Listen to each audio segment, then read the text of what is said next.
This is a video report on a special town meeting about Russia in Ukraine. これはロシアとウクライナに関する特別なタウンミーティングのビデオレポートです。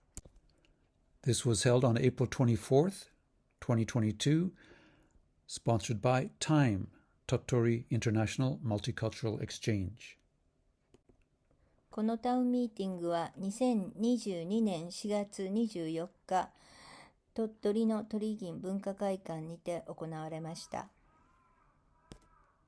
主催はタイム鳥取国際交流連絡会です。The format was a town meeting style. この形式はタウンミーティングスタイルで行いました。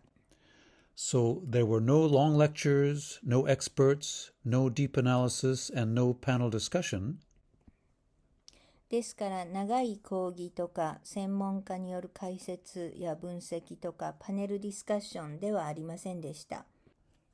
Instead, it featured regular citizens in a participatory mode, exchanging opinions with some guest comments. ですから市民が集い参加型のイベントを行いました。意見を交換しゲストの発言もありました。We started with a warm-up for people to talk about their links to Russia and Ukraine. まずウォームアップとして自分とロシアやウクライナとの関係について少し話しました。I gave an example of myself, Kip Cates. まず私、キップ・ケイツが自分を例にとってそのつながりを話しました。We started with a question. What three countries in the world have the largest number of Ukrainians? まず質問をしました。ウクライナ人の人口が一番多いトップ3の国はどこでしょう？ The answer is 1. Ukraine, number 2. Russia, and number 3. My country, Canada. 答えは1はウクライナ、2ロシア、そして3は私の国カナダです。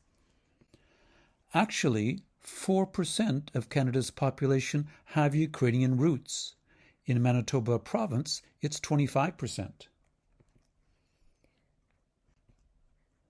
カナダの総人口の 4% はウクライナにルーツを持っています。マニトバ州ではその数は 25% になります。This goes back to history when Ukrainian immigrants came and settled in central Canada. ウクライナから移民が来てカナダの中央部に住み着きました。Growing up, I had high school friends with Ukrainian backgrounds. 私が子供の時もウクライナ人の友達がいました。Later, in university, when I was choosing a new foreign language, I planned to take Russian. However, because of a timetable clash, I was unable to, and instead ended up taking Japanese. 大学生の時、私はロシア語を勉強することを希望していました。しかしながら、時間割の関係でそれは叶わず、日本語を取ることになりました。Much later, my wife and I took a trip across Russia on the Trans-Siberian Railway in 1984. ずっと後になりますが、1984年に私は妻とシベリア鉄道に乗りました。This was an amazing 8-day trip from Moscow to Nakhodka, together with 300 Russians on one train. これは8日間にわたり、モスクワからナホトカまで旅行するという300人のロシア人と一緒に一つの電車に乗って旅行するというものでした。At another time, I took 14 Totori University students from Japan to Vladivostok and spent 1 week there meeting Russian students. 2004年には私は14人の鳥取大学の学生を連れてロシアのウラジオストックで開かれたアジア青年会議に参加しました。So those were my connections. We gave our participants a chance to talk about their connections to Russia and Ukraine.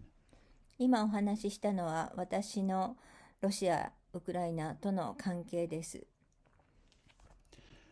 Many participants talked about connections to the language, Russian, to friends, to travel, to food, and to watching the news. ここで参加者は自分とロシアやウクライナとの関係についていろいろと話し合いました。Next, we introduced our commentators for our seminar. 次にコメンテーターを紹介します。Our first commentator was Ms. Atsumi Yamashita. She worked for JICA overseas and then spent 23 years in Russia. 最初は山下敦美さんです。山下さんは JICA で働いた後、ロシアに23年滞在しました。Our second commentator was Professor Yoshiko Fukuyasu, who has worked for many years as a teacher of Russian at Tottori University. 2人目は福安よし子さんです。福安さんは鳥取大学で長い間ロシア語の教育を行っています。Our third commentator was Katsuhiko Kobayashi, a professor at Tottori University who has been involved with children's exchanges with Russia. 3人目は小林勝利さんです。小林さんは鳥取大学の教授であり、子どもたちのロシア交流を行っています。And our final commentator was Marina Profile, a Ukrainian married to Mr. Yamada, a winemaker who lives in Tottori. 4人目はマリーナさんです。マリーナさんはワインの醸造を行っている夫の山田さんと鳥取に住んでいます。Next, we'll explain our seminar program. 次はセミナーの流れをご説明します。We had 3 topics in our seminar. First, about the invasion and war. Second, about the world's reaction. And third, issues and the situation in Japan. 今日は3つのテーマを設定しました。1つは侵略と戦争、2つは世界の反応、そして3つ目は課題、日本です。For each topic, we began with a PowerPoint introduction. We did paired talking with the audience, got group reports, and finally had ideas from our commentators. In this video, we'll talk about only the PowerPoint introduction. 各テーマごとにまずテーマの紹介があり、その後参加者の意見交換を行い、参加者の発言を紹介し、最後にゲストの発言があります。しかし、このビデオでは1番のテーマ紹介のみを収録いたします。So let's start with topic number 1. それではトピック1です。The first topic was invasion and war. 最初のトピックは侵略と戦争です。But I'd like to start by going back to January of 2022 before the invasion. まず侵略の前、1月のことを振り返ってみたいと思います。When the year began, many of us were wondering, what kind of year will this be, 2022? この年が始まる前、私たちはみんな来年はどんな年になるかなと考えていました。Many of us thought it might be a good year, with coronavirus slowly dissipating and things opening up, chances to travel, a bright future ahead. 今年はコロナウイルスもだんだんと収まっていき、新しい輝かしい年になるのではないかと思っていた人もたくさんいるでしょう。Also, there was the Beijing Olympics, with athletes from around the world and the famous Olympic oath promising to abide by the rules. そして北京のオリンピックもありました。有名な選手の誓いもありました。Watching the Olympics, many of us were impressed by the amazing Russian athletes skating on the ice. このオリンピックには素晴らしいロシア人の選手たちも参加しました。However, they were not representing their country Russia, rather the ROC, Russian Olympic Committee. しかしながら、この選手たちはロシアを代表することはできず、ROC、ロシアオリンピック委員会として参加を許されました。And the reason was doping. Russia had carried out a campaign of systematic doping and therefore had been disqualified from being represented as a country. ロシアは国家による組織的なドーピングを行い、国家としてオリンピックに参加することができなかったのです。So many of us are very worried about this. First, that Russia broke the Olympic rules, global rules of behavior, and then lied about it. ロシアに関しては2つの心配がありました。1つはロシアは国際ルールを破った。2つ目はそしてそのことについて嘘をついた。However, soon after the Olympics, storm clouds began to gather. しかしながらオリンピックが終わってすぐに暗雲が立ち込め始めました。On the news, there seemed to be some kind of problem at Ukraine's border. ニュースを見ると、ウクライナの国境に問題が起こっているとのことでした。On TV, there were reports of 120,000 soldiers, Russian soldiers, massing around the Ukrainian border. ニュースによると、12万人のロシアの兵士がウクライナの国境に集まっているとのことでした。Suddenly, Ukraine was surrounded by Russian troops. 突然、ウクライナはロシアの軍隊に囲まれました。And President Zelensky of Ukraine was urgently asking President Vladimir Putin, what's going on? そして、ウクライナのゼレンスキー大統領は、ロシアのプーチン大統領にこのことを問いただしました。World leaders called on Vladimir Putin to stop his buildup of Russian troops. But he said, Russia won't invade. These are just military exercises. The West always exaggerates. However, President Biden of the USA said that Russia is going to invade. Putin has already decided. 世界の指導者たちはロシアに軍事増強をやめるようにと言いました。しかし、プーチンは侵略はしないただの軍事訓練である。欧米がいつものように大騒ぎをしているだけだと言いました。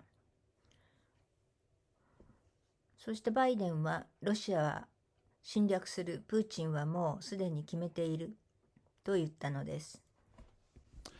And the invasion began. そして侵略が始まりました。The invasion began on February 24th. Russia attacked Ukraine. 侵略は2月24日に始まりました。ロシアがウクライナを侵略したのです。The world was shocked to suddenly see Putin invading a neighboring country. 世界は衝撃を受けました。実際にロシアがウクライナを攻撃したことにです。And again, like the Olympics, Russia had broken a global rule, breaking international law to invade a neighboring country, breaking the United Nations Charter, and then lying about the invasion itself. ロシアはオリンピックの時と全く同じように同じ行動をとりました。その1、国際ルールを破った。そしてそれに関して嘘をついたということです。Russia invaded from the north, from the east, and from the south. ロシアは北から、そして南から、そして東から攻撃しました。And suddenly on TV there were sights of tanks heading into Ukraine from Russia. そしてテレビのニュースではロシアの戦車がウクライナを侵略しているところが映りました。For some of us, we kept saying, What year is this? 私たちは一体今は何年なのと自問したものです。Is it 1939? Because this is exactly the same thing that happened when Adolf Hitler and the Nazis invaded Poland. ヒットラーがポーランドを侵略した時と同じような感じがしたからです。1939年のことでした。So, why did Russia invade? では、プーチンはどうして侵略をしたのでしょうか。There are a number of different theories. いろいろな説があります。One is that he wanted to save Russian speakers in the east of Ukraine. ウクライナの東部に住んでいるロシア語の話者を救うため。It's true that in eastern Ukraine, up to 80-90% of the people are Russian speakers. 確かにウクライナの東部の人たちは 80% から 90% の人たちがロシア語を話します。But these people are Ukrainians, and almost all of them want to live in a peaceful Ukraine. They don't want to be invaded by Russia. しかしながら、この人たちもウクライナ人です。ほとんどの人たちがウクライナで平和に暮らすことを希望しています。ロシアの侵略は希望していません。The second reason, officially given by Putin, was to denazify Ukraine. 2つ目の理由として、ウクライナの非ナチ化が挙げられています。What did Putin mean by denazify Ukraine? Well, in World War II, there was some collaboration in Ukraine with Nazi Germany. And it's true that there are some neo-Nazi and right-wing groups in Ukraine today. But Ukraine is not a Nazi state. The President Zelensky is Jewish. And Putin, by using the word Nazi, was very skillfully exploiting Russia's traditional hatred of the German Nazis of World War II. ウクライナの非ナチ化というのはどういうことでしょうか。確かに第二次世界大戦の当時、ナチスに協力した人たちがウクライナにいました。そして現在もネオナチと呼ばれる右翼のグループがあることは確かです。しかしながら、ウクライナはナチの国家ではありません。ゼレンスキー大統領はユダヤ人です。ロシアはこのようにナチスに対する憎しみを上手に利用しているわけです。A third reason was to take land and resources from Ukraine. Another reason to stop a free and democratic neighbor, a bad example, for Russia, a dictatorship. And maybe most important, to stop NATO's advance toward the east. その他に領土と資源を奪うためとか、自由民主主義への転換の前例となってはいけないから、そして一番大きな理由として NATO への接近を防止したいというのがあるでしょう。And it's true that since Soviet times in the 1990s, NATO has increased from 16 countries up to 30 countries, slowly getting members in Eastern Europe. 確かにソ連崩壊前の加盟国の、NATO の加盟国は16カ国でしたけれども、1999年以降30カ国になっています。Another reason was MRGA. もう一つの理由、MRGA。Now, maybe most people know what MAGA means. It's part of American politics. MAGA というのをご存知の方も多いでしょう。アメリカの政治の一部分です。MAGA stands for Make America Great Again. That was Donald Trump's mantra to take power as US president. MAGA というのはMake America Great Again、つまりアメリカをもう一度偉大な国にというトランプ前大統領のスローガンでした。And in the same way, Vladimir Putin wants to make Russia great again, a large empire as it was in Soviet times. これと同じように、プーチン大統領はソビエト連邦の黄金時代ををもう一度、つまり再び偉大なロシアをと願っています。So a number of commentators feel that Putin wants to restore the Soviet Empire, and his invasion of Ukraine is part of this movement. ですから、プーチンは以前のソ連を取り戻したいのだと考えている人たちもたくさんいます。そしてこのウクライナ侵攻はその一部だというわけです。And one final reason, he invaded because he thought he could easily do it.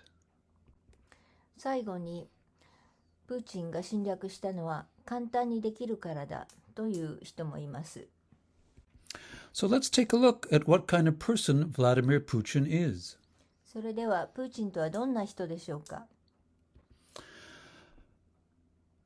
If we look at normal leaders of Western democratic countries in France, Germany, the UK, Canada, those are normal leaders. But Putin is not like them. 西洋のリーダーたち、例えばマクロンとかメルケルとかジョンソンとかトゥルドーとか、この人たちは普通のリーダーだということができると思います。しかし、プーチンは普通のリーダーではありません。Instead of being a leader of a democratic country, Putin is a dictator, much more similar to Kim Jong-un of North Korea, Saddam Hussein of Iraq, Stalin, or Hitler. プーチンは民主的なリーダーではなく、独裁的なリーダーです。キム・ジョンウンとかサダム・ハセイン、スターリン、ヒトラーのようなリーダーだということができるでしょう。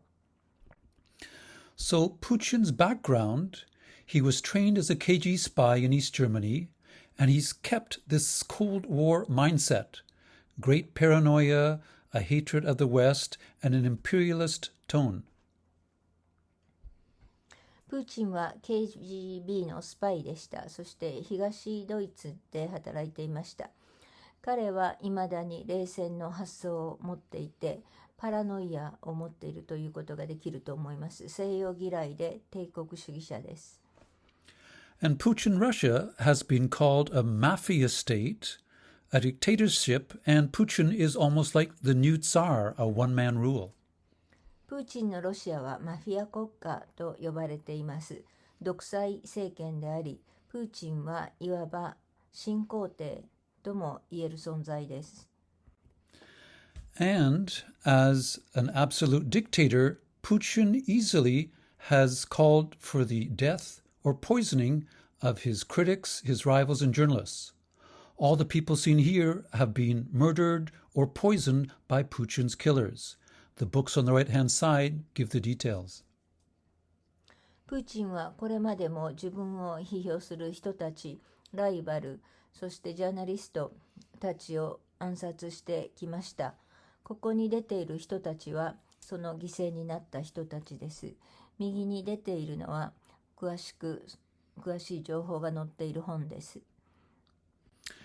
In addition, the invasion of Ukraine was not Putin's first time attacking other countries.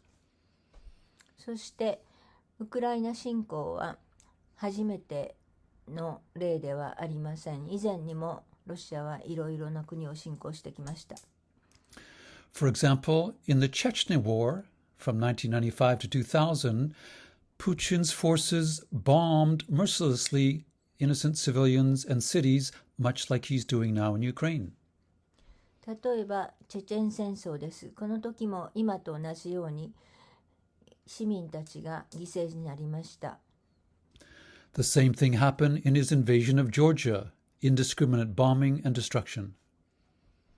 ジョージア侵攻でも無差別な爆撃がありました。The same with his annexation of Crimea in 2014. This time, a Malaysian Airlines plane was shot down by Russian soldiers, with 200 and more people dying. そして2014年のクリミア併合の時も同じようなことがありました。この時はマレーシアの飛行機が200人以上の乗客乗員を乗せて墜落しました。And most recently, Syria. Vladimir Putin sent Russian troops to Syria, and Russian planes bombed many cities in Syria during the civil war. 一番最近では2017年のシリア内戦があります。この時もプーチンはシリアを爆撃しました。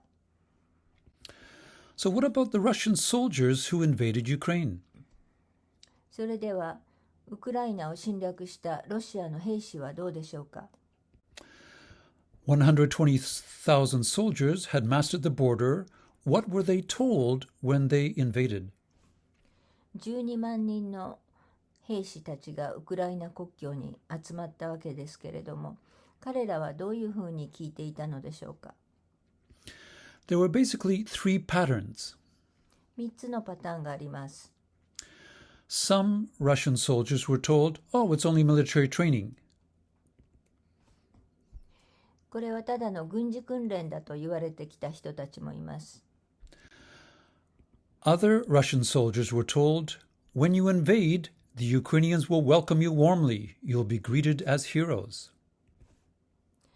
そして自分たちが侵攻していくと、相手は歓迎する、自分たちはヒーローになれると聞いてきた人たちもいます。And some Russian soldiers were told, "Ukrainians are all Nazis. Attack and kill." そしてウクライナ人たちはみんなナチスであるから攻撃しなければならない、そういうふうに聞いてきた人たちもいます。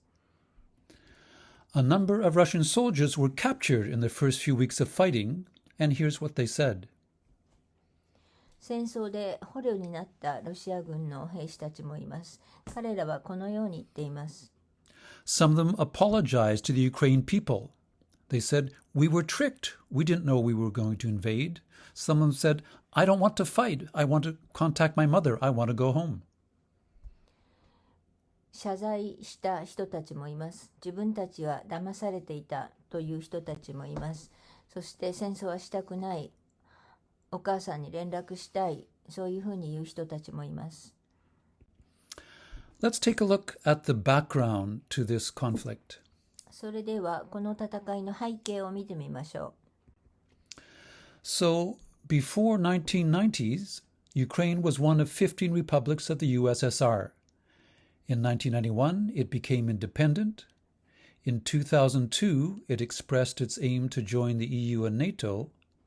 In 2013, a pro-Russian leader vetoed that plan. The next year, 2014, there were anti-Russian protests. The leader fled, but Russia annexed Crimea. And then, starting in December, Russian troops began to mass near the Ukrainian borders. 旧ソ連時代には、ウクライナはソ連の共和国の15のうちの一つでした。そして1991年に独立をし、ソ連が崩壊しました。2002年に将来的には EU、NATO 加盟を目指すと表明しました。2013年、親ロシア派の大統領が EU 加納を見送りました。そして2014年、親欧米派の市民や野党のデモで大統領は亡命しました。そしてロシア系の住民を保護するという名目のもとにロシアがクリミアを併合しました。そして2021年からロシア軍が国境付近に集結したわけです。Let's look at the war now. それでは戦争を見てみましょう。This is a scene in Ukraine before Russia's attack, and this is afterwards. これはウクライナの攻撃の前と後の写真です。Here's an apartment block before and after Russian attacks. 攻撃前後のアパートです。This was a children's pediatric hospital in Mariupol, Ukraine, before Russia's invasion. これはマリウポールの子どもの病院です。And the same hospital after Russia's attack. 同じ病院です。攻撃の後の様子です。This is Retroville Shopping Mall, one of the most popular shopping malls in Kiev in Ukraine. ウクライナのキーフのショッピングモールです。一番人気のあるところの一つでした。And this is the same mall after Russian bombing. 今はこういうふうになっています。Before Russia's attack, the subway station in Kiev was used as a normal subway station. これはキーフの地下鉄の駅です。But after Russia's invasion began, it became an bomb shelter, people hiding in terror every night. しかし攻撃が始まってからはここは避難所になっています。Before Russia's invasion, Ukrainian women were active in so many areas, happy, looking to the future, having happy lives. 戦争の前の幸せな女性たちです。And after, the same women traumatized, their relatives killed, their homes destroyed. そして戦争の後の女性たちは家族を失い暮らしんでいます。If we look at the impact of the war in terms of destroyed buildings, more than 110 schools have been attacked, more than 750 hospitals, apartments, basic infrastructure, all attacked by Russian forces. 建物の被害を見ると、110以上の学校、750以上の病院、住居やアパート、そしてインフラへの攻撃がありました。And in terms of the human toll, over 4,000 Ukrainian soldiers have been killed, more than 3,000 civilians are dead, more than 200 children have been killed by Russian forces, and the elderly have been a big part of the victims. 人的な被害を見ると、ウクライナの兵士の犠牲者は4000人以上、市民の犠牲者が3000人以上、子どもたち200人以上、そしてお年寄りが犠牲者の多くを占めています。It's hard to see the pictures on TV of these suffering Ukrainians. このように苦しむウクライナの人たちをテレビで見ているのはとても辛いことです。Many Russian troops have also died as a result of Putin's brutal invasion of Ukraine. プーチンの残虐な侵略のためにロシア人も被害を受けています。In addition, an increasing number of war crimes have been documented. そしてますます多くの戦争犯罪が明らかになっています。These war crimes include the bombing of civilian buildings, the executions of Ukrainian civilians and soldiers, the use of banned weapons during the conflict, and the forced removal of Ukrainians. このロシアの戦争犯罪の中には、市民たちの施設を爆撃すること、兵士・市民の処刑、禁止された非人道的武器の使用、兵士・市民の拉致、強制移動などがあります。In response to these accusations of war crimes, Russia has repeated the same pattern of denials. このような非難に対してロシアはいつも同じような対応をしています。First, it carries out war crimes. Then it denies all claims. Often it blames the enemy for these crimes, and then it repeats the same steps 1, 2, 3 all over again. まず戦争犯罪を実施する。そしてそれを全部否定する。そして相手を責める。この繰り返しです。And most scary of all, Vladimir Putin has threatened the use of nuclear weapons.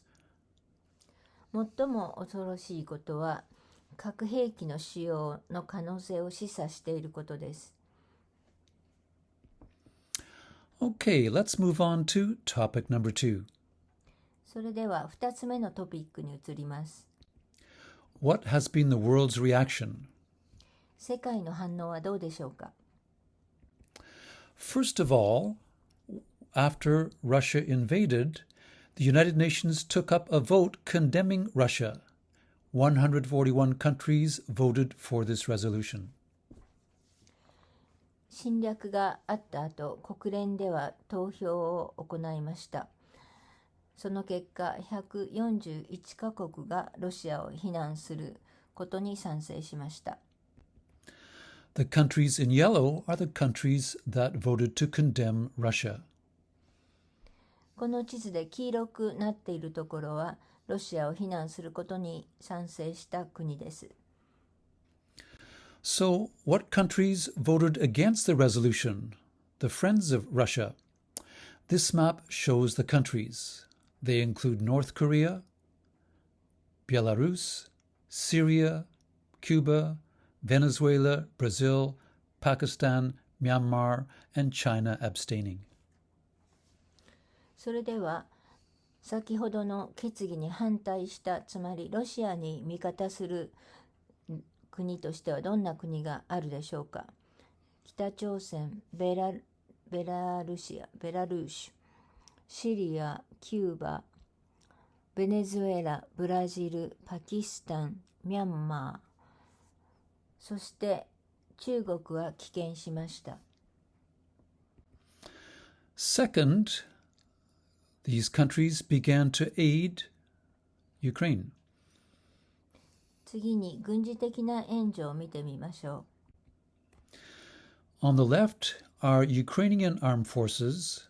These are so small compared to the much greater Russian forces on the right. 左がウクライナの軍事力、右がロシアの軍事力を表しています。これを見ると明らかなように軍事力には大きな差があります。So, a number of countries began sending military aid to Ukraine. These included the United States and Canada and countries in Western Europe. ですから、軍事的な援助をしている国々があります。アメリカ、カナダ、そしてヨーロッパの国々です。Next was an appeal to foreign fighters to help. そして義勇兵の呼びかけもありました。Zelensky, the president of Ukraine, sent out a global appeal saying, "We need people to come and help us defend our country from the Russian invaders. Anyone around the world who cares about human rights, democracy and peace, please come and join our army." ウクライナのゼレンスキー大統領は全世界に向けてアピールを行いました。ウクライナは戦っているが大変な状況なので、人道主義、民主主義を守ろうという人たちはどうぞウクライナに来て助けてください、戦ってくださいというものです。And there was a big reaction around the world. From overseas, 20,000 young men and some women came to Ukraine to help fight. Even from Japan, 70 people joined, helping Ukraine to stop Russia's attack. これに対して大きな反応がありました。外国から義勇兵として参加した人たちは2万人、日本からも70人の義勇兵が行きました。Next was corporate withdrawal from Russia. そして国際企業の撤退もありました。A large number of countries decided to pull out of Russia in protest against its invasion of Ukraine. ロシアのウクライナ侵略に反対して、ここにあるような大きな企業がロシアから撤退しました。Large companies such as McDonald's hamburgers, Pepsi, and IKEA withdrew, impacting a large number of their workers. マクドナルド、ペプシ、IKEA などのような大きな企業が撤退し、大きな影響を与えました。Next were economic sanctions imposed on Russia. 次に経済制裁についてお話しします。The countries that imposed economic sanctions on Russia included the US, Canada, Germany, the UK, the EU, Japan, and Australia. ロシアに対する経済制裁に参加した国々はアメリカ、カナダ、ドイツ、イギリス、EU の国々、日本、オーストラリアです。The countries that didn't impose sanctions included countries such as Brazil, India, China, South Africa, as well as Indonesia, Saudi Arabia, Mexico, Argentina, and Turkey. 制裁を科さなかった国々としては、インドネシア、サウジアラビア、メキシコ、アルゼンチン、ブラジル、インド、中国、南アフリカがあります。And a number of countries closed their airspace to Russian planes, refusing to let them overfly their countries. そして、ロシアの飛行機の飛行を禁止した国々もあります。Let's look at anti-war protests around the world. 世界の反戦運動を見てみましょう。Worldwide, anti-war protests immediately broke out in countries around the globe. 世界中で直ちにロシアのウクライナ侵攻に対する反戦デモがありました。The people of the world in cities around the world stood up to say, "This is wrong. We are against this war. We want peace." 世界のいろいろな場所でこの侵攻に反対するデモがありました。In Japan, anti-war demonstrations took place in Tokyo and other cities, with Japanese people joining Russians and Ukrainians in Japan to call for an end to the invasion. 日本でも日本人はもちろんのこと、ウクライナ人、ロシア人などがロシアのウクライナ侵略に反対しデモをしました。And as a result of the invasion, a few surprises occurred. For example, suddenly a number of American celebrities stood up and said, "I have Ukrainian roots." そして今まで知られていなかったことですが、ウクライナにルーツを持つ有名な人たちが声を上げ始めました。These included Dustin Hoffman, Mila Jovovich, Sylvester Stallone, Steven Spielberg, Leo DiCaprio, and Bob Dylan, all of them with ancestors, grandparents, great-grandparents from Ukraine. ダスティン・ホフマン、ミラー・ジョボビッチ、シルベスター・スタローン、スティーブン・スピールバーグ、レオ・ディカプリオ、ボブ・ディラン、このような人たちはみんなウクライナにルーツを持っています。One celebrity who was very active was Arnold Schwarzenegger. Schwarzenegger from Austria made a 9-minute video message and sent it to the Russian people saying, "This war is wrong. Stop the invasion. Do not invade Ukraine. We need peace." その中でもアーノルド・シュワーツェネッガーはとても熱心に活動しています。オーストリアに住むシュワーツェネッガーは9分のビデオを作りました。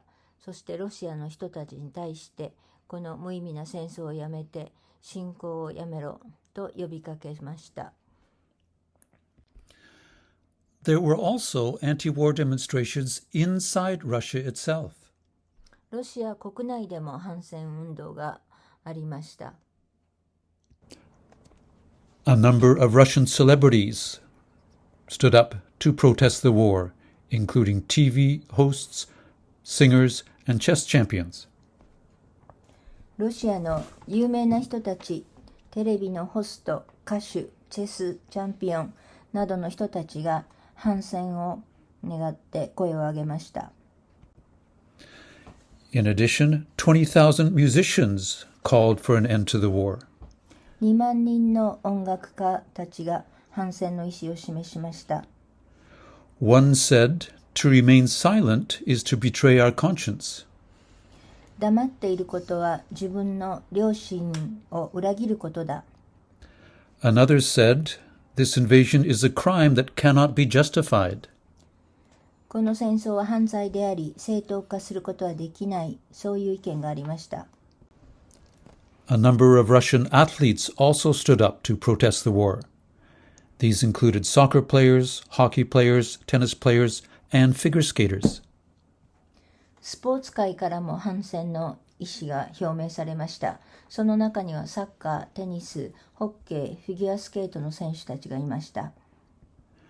And 30,000 Russian IT workers sent an open letter protesting the war. そして3万人の IT 技術者が公開抗議文を発表しました。The letter said, "We employees of the Russian IT industry are against military actions in Ukraine." その手紙は、私たち IT 技術者はロシアのウクライナ侵攻を非難するというものでした。600 Russian scientists wrote an open letter criticizing Russia's invasion. 600人の科学者がロシアの侵攻を非難しました。And 6,000 medical workers, 3,000 architects, and 4,000 teachers also signed anti-war petitions.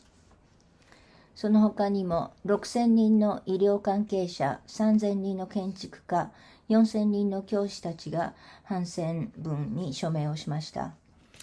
And finally, even Russian astronauts on the International Space Station showed their support for Ukraine by wearing spacesuits in the colors of Ukraine, yellow and blue. 宇宙にいる宇宙飛行士たちさえ黄色と青の服を着ることでウクライナとの連帯を示しました。Across Russia, there were massive anti-war protests in multiple cities when the invasion began. 侵攻が始まった時、ロシア全土で大きな反戦運動がありました。Many people, young and old, stood up, held signs, and called out against the war and for peace with Ukraine. 多くの人たちが、若い人たちも年を取った人たちもサインを掲げてこの戦争に反対しました。There were even anti-war protests on national TV in Russia. 国営テレビでさえ反戦の動きがありました。One television staff member stood behind the TV presenter holding a sign saying, "No war, the government is telling lies." スタッフの一人がニュースを伝えている人の後ろに立ち、戦争をやめろ、政府は嘘をついているという看板を掲げました。A large number of ordinary Russians were greatly impacted by Russia's invasion. ロシアの人たちも大きな影響を受けました。For example, a number of YouTubers, people on Instagram, were shocked that Russia had invaded and that suddenly their international connections were being broken.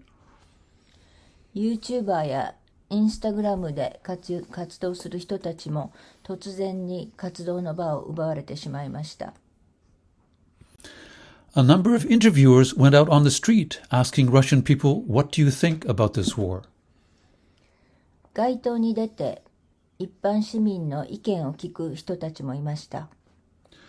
While some people were for the invasion and for the war, many people spoke out at first about their opposition to Russia's invasion.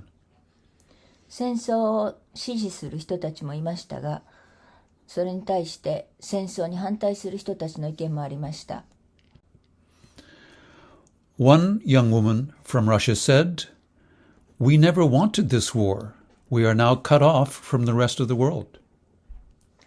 ある一人の若い女性は、私たちはこんな戦争は望まなかった。私たちは世界から切り離されてしまったと言いました。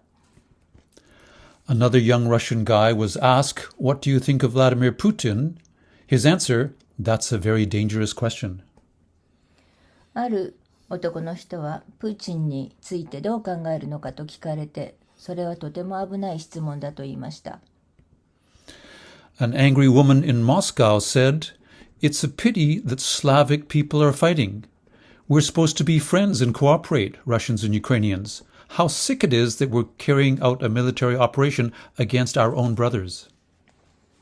ある女性の人たちは、スラブ人同士が戦っているのは本当に悲しいことでバカなことだと言いました。A Russian man in Moscow said, "Let's be honest, this is a war against another country's population. will be thrown back in development by decades. Nothing good awaits Russia in future because of this. あるモスクワの人は正直に言って、私たちはこのことのために何十年も発展を遅らされると言いました。A young Russian guy in Seoul, Korea said, "My father is from Ukraine. My grandfather fought for the freedom of Ukraine during World War II. And now we're fighting a war against our own brothers and relatives." 韓国でインタビューを受けた一人の男の人は、私の父はウクライナから来た。そして祖父はウクライナの独立のために戦ったと言いました。And a Russian woman said, "Of course I stand with Ukraine. My grandfather is Ukraine. I have a brother in Ukraine. But only 10 to 15% of Russians support Ukraine. They don't have real information about what's going on because they only watch Russian TV news." 一人の人は、もちろん私はウクライナを支持します。私の祖母や私の兄弟はウクライナにいますと言いました。しかしながら一般的なロシア人はロシアだけのニュースを見ているわけですから、 10% から 15% の人たちだけしかウクライナを支持していません。So, how many Russians have family links to Ukraine? それではウクライナに親戚がいるロシア人の数はどのくらいでしょうか。 The answer is 11 million. 答えは1100万人です。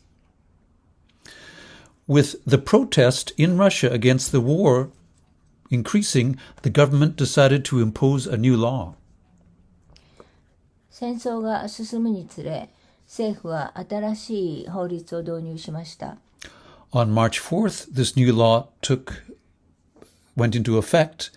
It penalized fake news, criticizing the army, using the word war, and imposed fines, arrest, and prison up to 15 years in jail for people who broke the law. 3月4日に新しい法律が導入されました。いわゆるフェイクニュース、また軍の批判、そして戦争という言葉の使用を禁じるというものでした。この法律に違反すれば逮捕、罰金、解雇などがあり、最長15年間刑務所に収監されるというものです。Despite this new law, some people continued to protest the war. この法律にもかかわらず、抗議の声を上げ続けた人たちもいました。For example, this man held up a sign with a quote from Tolstoy and was arrested for criticizing the war. 例えば、この人はトルストイからの引用文を掲げただけで逮捕されました。Even more amazing, a number of anti-war protesters stood up holding blank sheets of paper. They were arrested too. もっとひどいのは何も書いていないただの紙を持って立っただけで逮捕された人もいます。On BBC News, one Russian woman said the following. BBC ニュースであるロシアの人はこう言いました。All of us ordinary Russians are hostages. There's nothing we can do. Those who believe the propaganda support the war. It's like Stockholm syndrome. 我々ロシアの一般市民はみんなが人質ですよ。何もできない。プロパガンダを聞きすぎる人は政府の味方になってしまう。ストックホルムシンドロームです。Russia's invasion caused a large number of refugees.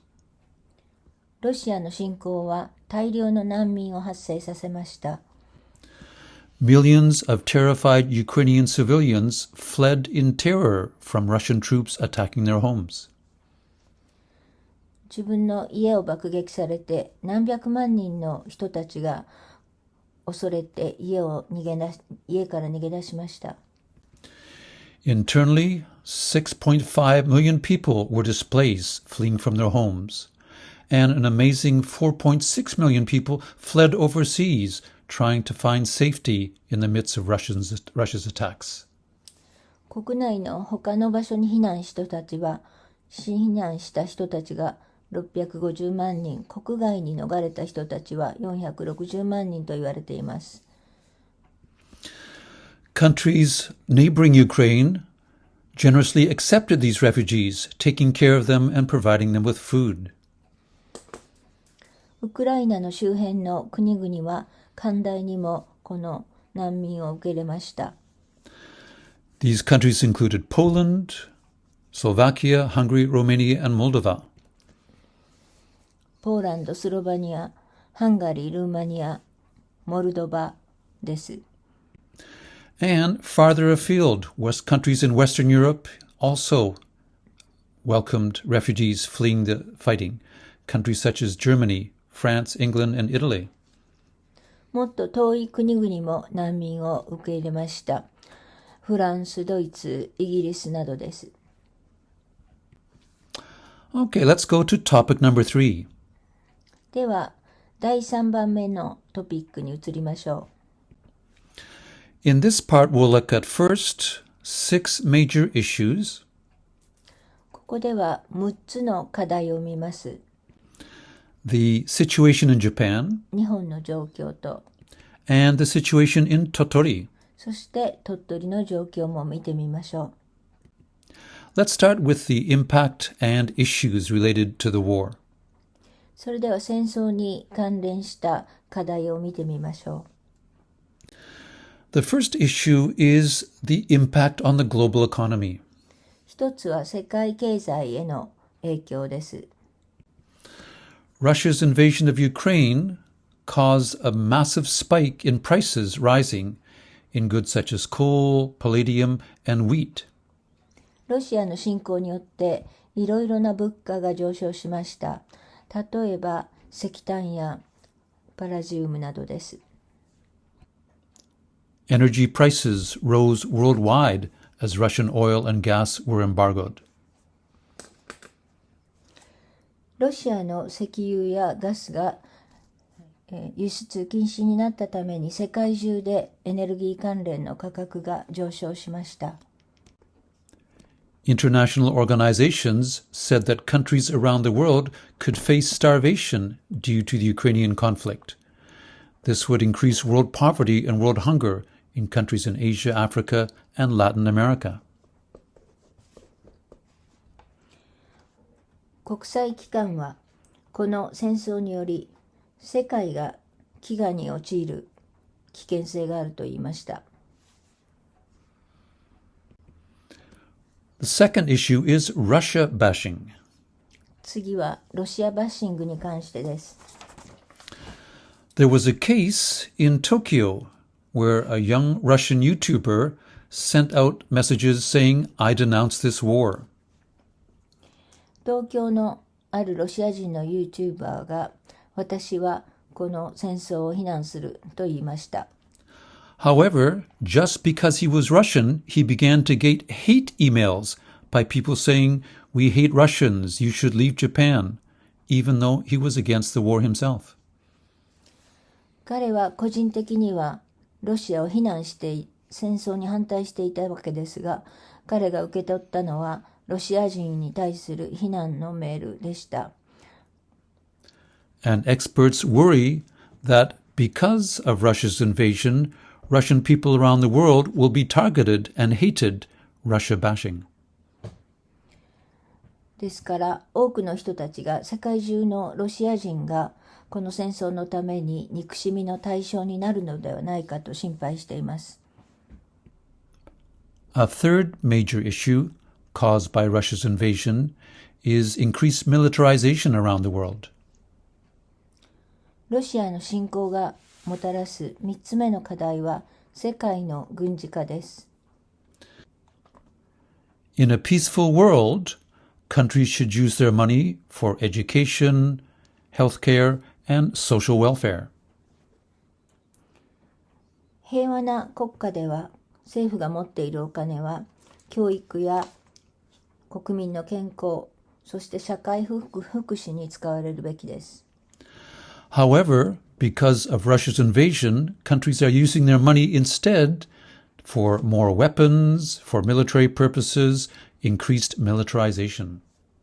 しかしながら、このような状況になって、政府が社会福祉などにお金を使う代わりに、軍事にお金を回そうとしています。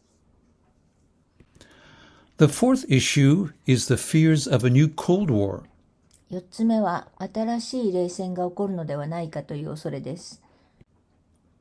Many people worry that Russia's invasion will take us back to the dark days of the struggle between the Soviet Union and the West. このロシアの侵攻のために、私たちは以前のようなソ連と西欧との戦いの時代に、暗い時代に戻るのではないかと心配しています。A fifth issue is the increasing isolation of Russia.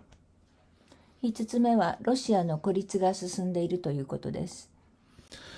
As the war increases and Russia clamps down on freedom of expression, Russians are beginning to live in a bubble of propaganda. 戦争が進むにつれ、そして言論の自由がどんどん少なくなっていくにつれ、ロシアはプロパガンダだけの国になってしまいます。And there are worries that as Russia is increasingly isolated with sanctions and limits, it will become more and more like North Korea, globally isolated with limited international exchange, a paranoid state, a criminal state.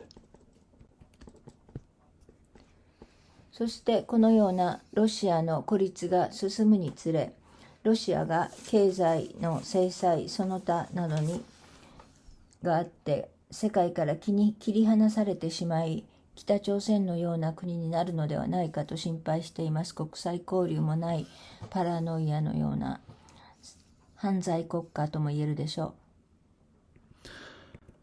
For many young Russians, this is a big fear. They say, please don't let our country become isolated because of the war our president has started.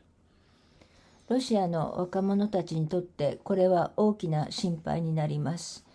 私たちの大統領が始めた戦争のためにロシアを孤立させないでください。And a sixth issue is about the kind of future we're looking at now. 6つ目は将来のことです。For many of us, we have been working around the world to make a better world. We have the SDGs, the United Nations Sustainable Development Goals, to end hunger, promote gender equality, protect the environment, and around the world, people and institutions have been working for a better future. 私たちはこれまでより良い世界のために努力してきました。SDG を掲げて、飢餓を終わらせ、環境問題を終わらせ、より良い世界を実現しようと努力してきました。However, with Vladimir Putin's invasion and war in Ukraine, everything is going the other way. The world is becoming worse in terms of war, damage, poverty, and hunger. しかしながら、ロシアが始めた侵攻のために私たちは反対の方向より悪い世界へ進もうとしています。Let's take a look at Japan. 日本を見てみましょう。When Russia's invasion began, Japan joined other Western countries to ban Russian imports, impose financial sanctions and restrictions, to withdraw favored nation status, and to freeze the assets of Russian oligarchs. ロシアの侵攻が始まってから、日本は他の国と足並みを揃えて、ロシアからの輸入禁止措置、金融制裁、輸出規制、最恵国待遇の取り消し、撤回、オルガルヒの資産凍結などの処置を取ってきました。38 different products imported from Russia were banned, including alcohol products such as vodka and beer, forest products, and machine products, cars, parts, and pumps. ロシアから輸入を禁止されている品目は以下の通りです。So, how many Russian residents are there in Japan? 日本には何人ぐらいのロシア人が住んでいるでしょうか。As of 2021, the answer was about 9,000 people. 2021年の統計を見ますと、9116人となっています。The Japanese Wikipedia website even has a special page about Russians in Japan. 日本のウィキペディアには、在日ロシア人に関するページさえあります。This details the number of Russians in Japan and information about them. ここを見ますと、人数、その他のいろいろな情報が載っています。So what about Ukrainian residents? How many of them live in Japan? では、ウクライナ人は何人ぐらい住んでいるでしょうか。The answer is 1,865 people. 1865人です。And again, the Japanese Wikipedia website has a special page on Ukrainians in Japan. 日本のウィキペディアには特別なページもあります。This shows famous people that have been links between Ukraine and Japan, as well as data on the Ukrainian community in Japan. ここには日本と関連のあったウクライナ人の情報もありますし、その他のいろいろな情報が載っています。There's even a special Facebook page that links the community of Ukrainians in Japan together. Facebook にも在日ウクライナ人コミュニティがあります。Once the war began and refugees began fleeing their homes, Japan took a positive approach, agreeing to open its doors to refugees from Ukraine, and individual cities, corporations, and people opened their arms, arrived at airports and train stations to welcome these poor people fleeing war. 難民の発生を受け入れて、日本の政府、そしていろいろな企業、一般の人たちも積極的に難民を受け入れようとしています。The Japanese government set up a special website offering aid to Ukrainians already living in Japan. 日本政府も特別なウェブサイトを作りました。And citizens and NGOs in Japan began planning for how to help and support Ukrainian refugees. Issues to be dealt with include language, housing, jobs, and psychological care. さまざまな市民団体や企業も助けようとしています。ここで考えなければいけない問題は言語、住居、仕事、支援です。What about Totori? では、鳥取ではどうでしょうか。How many Russians live in Totori Prefecture? 鳥取には何人のロシア人が住んでいるでしょうか。The answer is between 25 to 40 people approximately. 25人から40人ぐらいだと言われています。What about Ukrainians? How many Ukrainians live in Totori Prefecture? では、ウクライナ人は何人でしょうか。Actually, there's only one person. 一人住んでいます。NHK recently ran a program about Ukrainians in the Chugoku region, which showed the number of people in each prefecture, one in Totori itself. NHK で最近、中国地方に住むウクライナ人に関する番組がありました。88人、鳥取には1人です。Let's look at some examples of activities happening in Totori Prefecture to support and raise awareness of Ukrainian people and their issues. では、鳥取県でどのような動きがあるか見てみましょう。At Totori University, the Totori University shop set up a special book display to raise awareness among Totori University students about Russia's invasion of Ukraine. 例えば、鳥取大学の生協では、このようなウクライナ危機特設コーナーを作り、学生たちに知らせようとしています。Around Totori, a variety of people and groups began initiatives to send money to Ukraine to prepare to help Ukrainians in Totori and in Japan. 一般の人たちもいろいろな方法でウクライナにお金を送ったり支援をしようとしています。The governor of Totori Prefecture set up a special working group and began planning for what to do to accept Ukrainian refugees of the war. 鳥取県の知事はワーキンググループを作り、避難民の受け入れの方法や対策を考え始めています。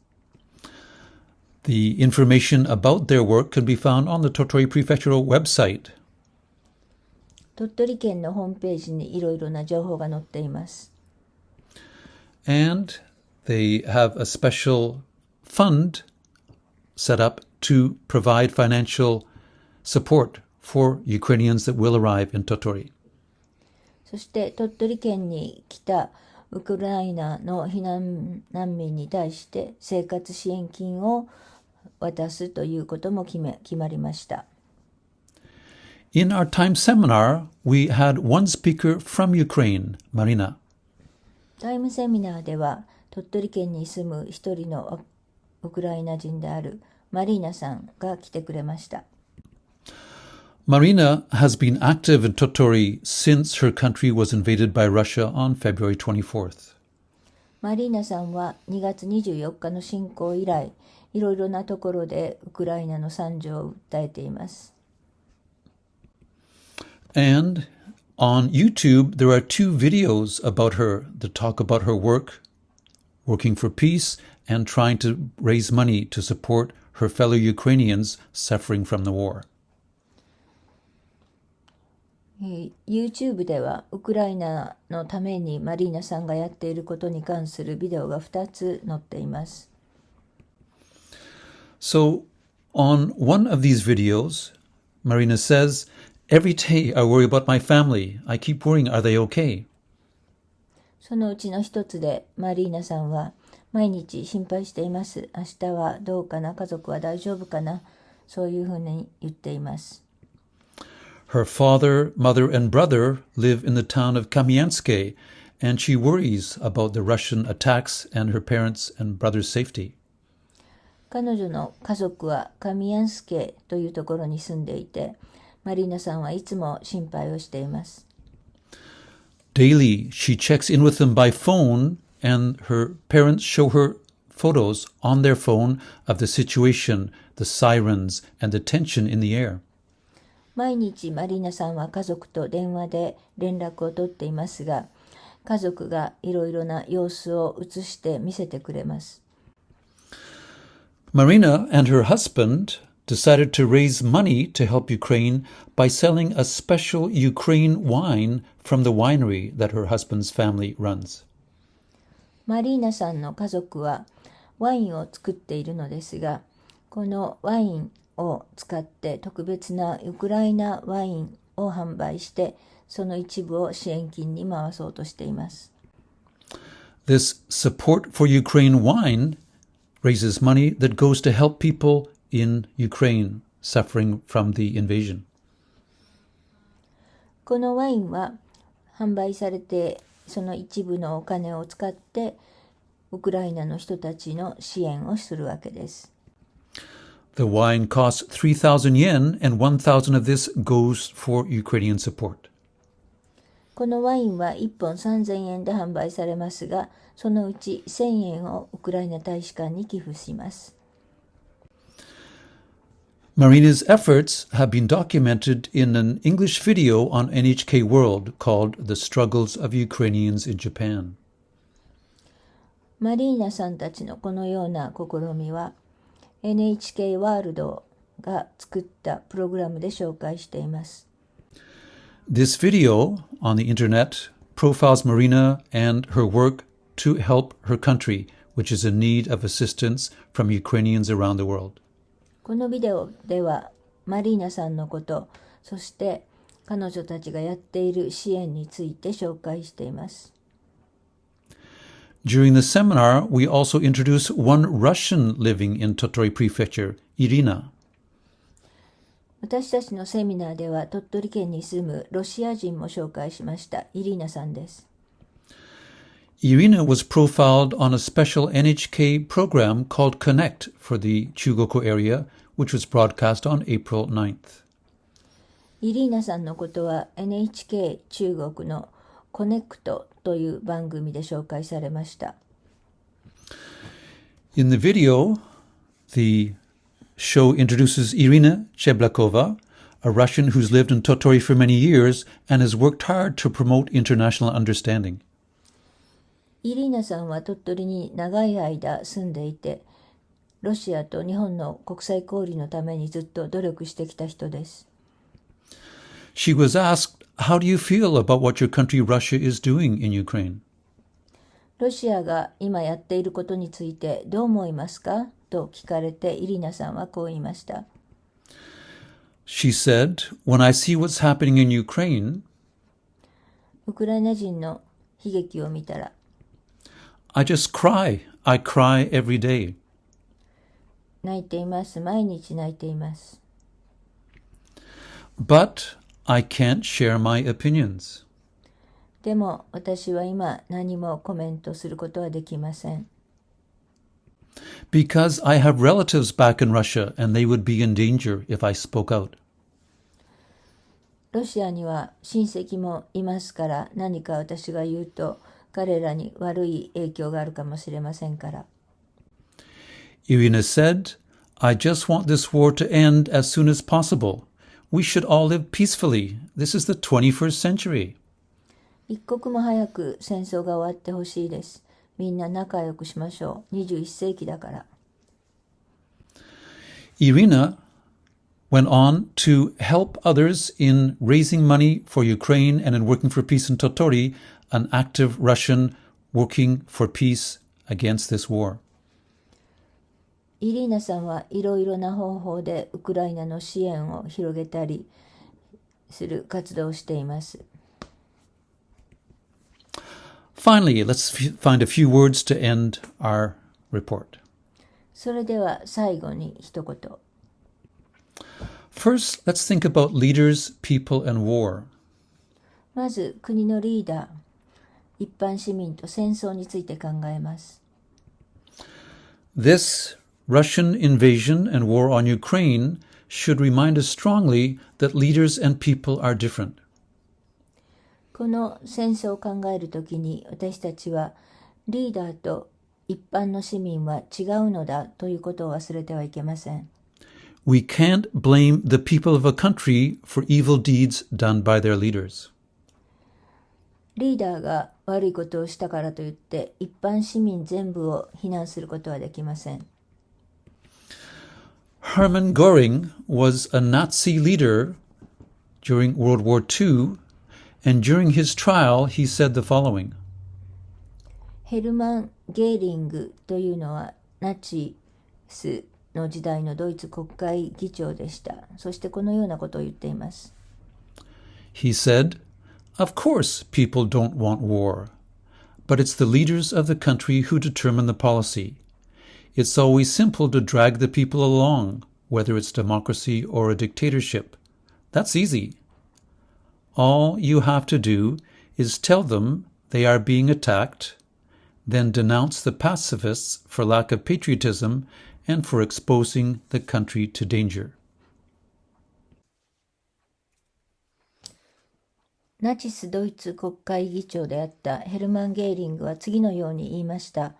もちろん国民は戦争を好まない。戦争を決めるのは国のリーダーだ。国民を指導者の命令に従わせ、戦争に参加させるのはとても簡単だ。何者かから国民が攻撃されるといい。平和主義者は愛国主義が不足し、国を危険にさらしていると非難すればいい。他に必要なことはない。この方法はどの国でも機能する。War is like a bottle of poison. 戦争とは瓶に入った毒薬のようなものです。And the stopper at the top keeps us safe, keeps the poison inside the bottle, where it can't hurt people. しかしながらこの瓶には蓋がついていて、その蓋があるために私たちは安全でいられます。And this stopper to prevent war includes diplomacy, international law, human rights, international exchanges, and peace education. この瓶に蓋をしているのは、戦争防止対策、平和的な外交、国際法、人権尊重、国際交流、国際理解教育などです。Once we take the stopper off the bottle, then the poison comes out. しかしながら、この蓋が取れてしまうと、毒薬が外に出てしまいます。And once war is unleashed, this leads to death, destruction, propaganda, hate, bias, torture, rape, and war crimes. そして毒薬が外に出ると死者、負傷者、施設の破壊、プロパガンダ、偏見、憎しみ、拷問、レイプ、戦争犯罪のような結果になってしまいます。A key thing in looking at this war is to avoid black and white thinking. 大切なことは単純に白か黒かという考え方を避けることです。Simplistic thinking means that all Russians are bad and all Ukrainians are good. 単純な考え方とは、ロシア人は全部悪くて、ウクライナ人は全部いいという考えです。That's not true. それは本当ではありません。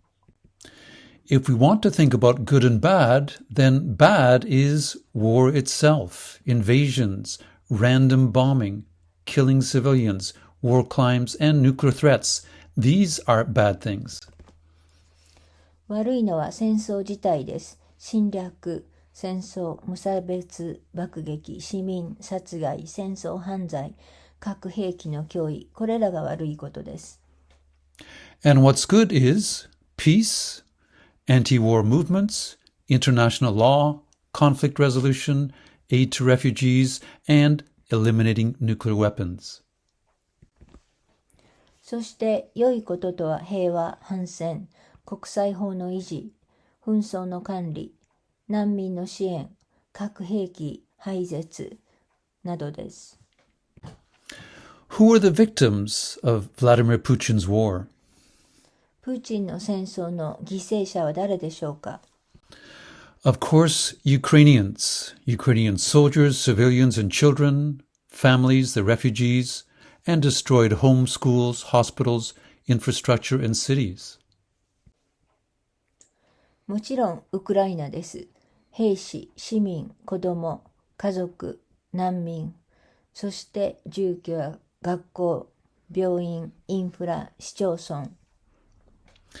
However, it's not just Ukraine, it's also Russia. Part of the victims of this war are Russian soldiers, their families, the anti-war movement in Russia, Russian athletes who can't compete, Russians with Ukrainian connections, Russia's economy, its freedom, its isolation, its reputation. These are all victims of Vladimir Putin's war. しかしながら、ロシアでも被害はあります。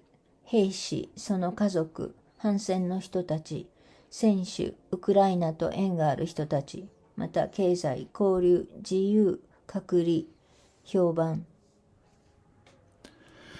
And, in addition to Ukraine and Russia, the world itself is a victim of Vladimir Putin's war. The world economy, prices, rising poverty, food, trade, exchanges, neighboring countries which are burdened with refugees, Ukrainians abroad, Russians abroad, increased militarization, and the dashing of our hopes for a peaceful future. そして世界中が犠牲になります。世界の経済や物価の上昇、貧困、食料不足、世界貿易、国際交流、隣国との関係、海外のウクライナ人、海外のロシア人、世界の軍事化、平和を望む人たち。To finish, I'd like to look at a shared symbol of peace shared by both Russia and Ukraine. 最後にウクライナとロシアの共通の象徴について考えたいと思います。So we know the flags of Russia, the Soviet flag up till 1992, and now the new Russian flag. ロシアの国旗についてはご存知だと思いますが、左が92年までの国旗、そして現在が右の国旗です。And the flag of Ukraine has got a very special meaning. It symbolizes the beautiful blue sky and the fields of wheat in Ukraine itself. そしてこれがウクライナの国旗ですが、特別な意味があります。青は空の色、そして黄色は穀物の色です。Something both Russia and Ukraine share is this plant, the Kalina plant, a type of cranberry. It's an important symbol for both Russia and Ukraine. そしてどちらの国でも共通の象徴と言えるのがカリーナというこの植物です。In Russia, the Kalina plant led to a song called Kalinka, Little Kalina. This Kalinka song is a famous Russian folk song known by all Russians. ロシアではカリンカ、つまり小さなカリーナという民謡があります。とても有名な歌です。And in Ukraine, there is a different song called the Red Kalina, which is very important for Ukrainians in their identity. そしてウクライナでは赤いカリーナという歌があります。ウクライナの人たちにとってとても大切な歌です。The name of this song is In the Meadow a Red Kalina. It's a traditional symbol of Ukraine, this song. そしてこの歌の内容ですが、牧草地に赤いカリーナがあります。This song was a traditional song, but after Russia invaded on February 24th, a young singer, Andriy Klivnik, with the band Boombox, redid this song in a new version to appeal for peace and to stop the war. この歌は昔から有名な歌だったんですが、戦争が2月に始まってから、このアンドリー・クルブニックというブーンボックスというグループの歌手ですが、この人が新しく歌を録音しました。Let's take a look at the lyrics. では歌詞を見てみましょう。In English, in the meadow there's a red kalina, it has bent down low. 牧草地に赤いカリーナがあります。低く曲げられています。For some reason, our glorious Ukraine has been worried so. 何らかの理由で私たちの輝かしいウクライナ、心配でたまりません。And we will take that red kalina and we'll raise it up. そして私たちはあの赤いカリーナを掲げます。And we, our glorious Ukraine, shall, hey, hey, rise up and rejoice. そして私たちの栄光のウクライナは元気を出して喜びを感じます。The Ukrainian goes as follows. O you luzі, червона Kalina, покуліла ша, чогось наша славна Україна зажуріла ша, а ми тую червону калину підіймемо, а ми нашу славну Україну, гей, гей, розвеселимо. This song became a massive hit. It was sung by Andriy Klivnik, a singer who returned from his concert tour in the US to Ukraine to defend his country and sang this song in the town square in Kiev on February 27th. この歌は大きなヒットになりました。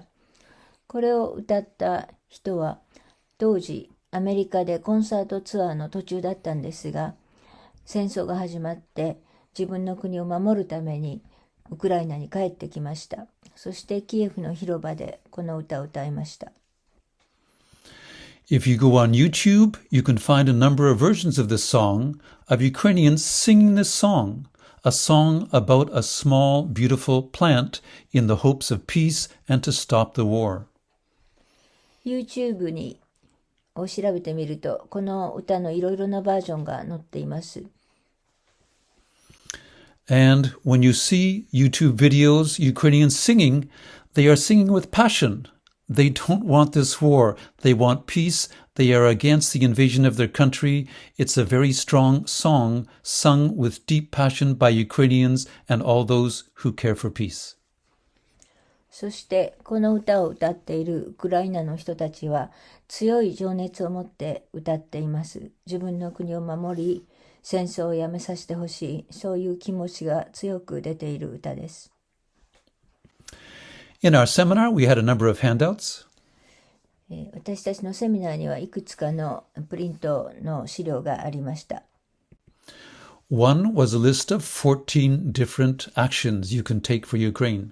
一つは私たちにできる14のこと。We had information about actions people in Japan can take, as well as how to study online articles in Japanese and YouTube videos to watch. その他にも今私たちができることということで YouTube ビデオに関するまたオンライン記事に関する資料もあります。And our handout included data on Ukraine and Russia and the impact of the war. それからウクライナ、ロシアについての資料もありますし、戦争の影響についての資料もあります。These handouts can be accessed from the TIME website. この資料はタイムのウェブサイトから見ていただけます。At the seminar, we also handed out No War Ukraine stickers to the participants. 会場にセミナーを聞きにいらした皆様にはこのステッカーを差し上げました。And we also carried out charity fundraising for Ukraine. また、チャリティー募金も行いました。At our event in Totori on April 24th, we raised 56,000 yen, which we distributed to Médecins Sans Frontières and UNHCR, two groups working to help Ukrainian refugees. 募金の金額は56,000円でした。私たちはそれを2つの団体に送りました。UNHCR is the United Nations High Commission for Refugees. They are actively helping Ukrainian refugees who are fleeing the war in their country. UNHCR は国民高等弁務官事務所でウクライナの人たち、難民の人たちのために活動しています。And Médecins Sans Frontières, Doctors Without Borders, is also actively involved in helping the victims of this war. それから国境なき医師団も犠牲者のための活動を熱心にしています。At the seminar, we also gave people a chance to write messages to Ukrainians. また会場ではウクライナ難民へのメッセージを書いてもらうコーナーもありました。We passed out message sheets and invited people to write a message that they could send to Ukrainian refugees in Poland. そしてメッセージを書いていただき、それをポーランドにいるウクライナの難民に送ることにしました。And we'd like to thank all those people in our seminar who took the time to send these messages of support. たくさんの方がメッセージを書いてくださいました。ありがとうございました。We also promoted the Hojo Wine Charity Project for Ukraine.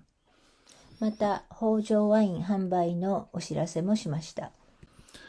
As we mentioned, our one Ukrainian in Totori, Marina, and her husband are selling wine from their winery to raise money for Ukraine. 先ほどもお知らせしましたように、マリーナさんとそのご家族はワインを醸造しています。そして、ウクライナ支援のために特別にウクライナワインを作りました。Details about this charity campaign can be found on their website. このウェブサイトをご覧になると詳しいことが載っています。And we encourage everyone to buy a bottle of wine and help support Ukraine in this way. できればこのワインを購入されて支援をしていただければと思います。This is a very special way from here in Totori to support Ukrainians. この鳥取からウクライナを支援する一つの特別な方法です。And so far, Marina and her husband have raised 3 million yen, $24,000 US, by selling wine to support Ukraine under the Russian invasion. 今までにこのワインの売り上げによる支援金は300万円になりました。Finally, a few photos of the seminar that we held in downtown Totori on April 24th. 最後にセミナーの写真を少し見ていただきます。This is our seminar setting with guests on the stage and Marina in the middle. ゲストの皆さんたちが壇上におられます。マリーナさんが真ん中にいます。Here is our PowerPoint presentation with guest speakers giving their comments. ゲストスピーカーの方々がコメントをしているところです。And in the seminar, we had several group discussions about the invasion. This photograph shows people discussing. セミナーでは会場に来ていた人たち同士が話し合うところもありました。その様子です。We also streamed our seminar online and had a number of very good comments from online participants, which we read out some of them in the event. そしてこのセミナーはオンライン参加の方々もいらっしゃいました。会場でその方々の意見も紹介されました。Altogether, we had 102 participants in this seminar, 70 live in downtown Totori, and 32 taking part online. このセミナーの参加者は全部で102人、70人が会場にいらっしゃり、32人はオンライン参加でした。And we had a number of good articles by the press that appeared in newspapers afterwards. 後で新聞にもこのセミナーに関する記事が載りました。Links for these newspaper articles can be found at our TIME website.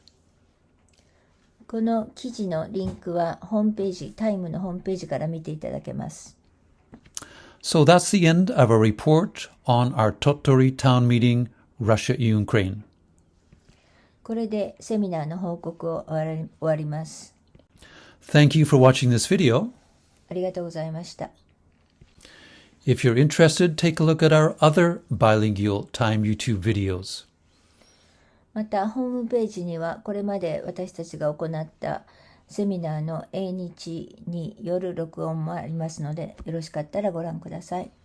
These include a report on Afghanistan today, アフガニスタンの今、 on gender violence in Latin America, 女性への暴力反対の動き、 and an introduction to time on YouTube.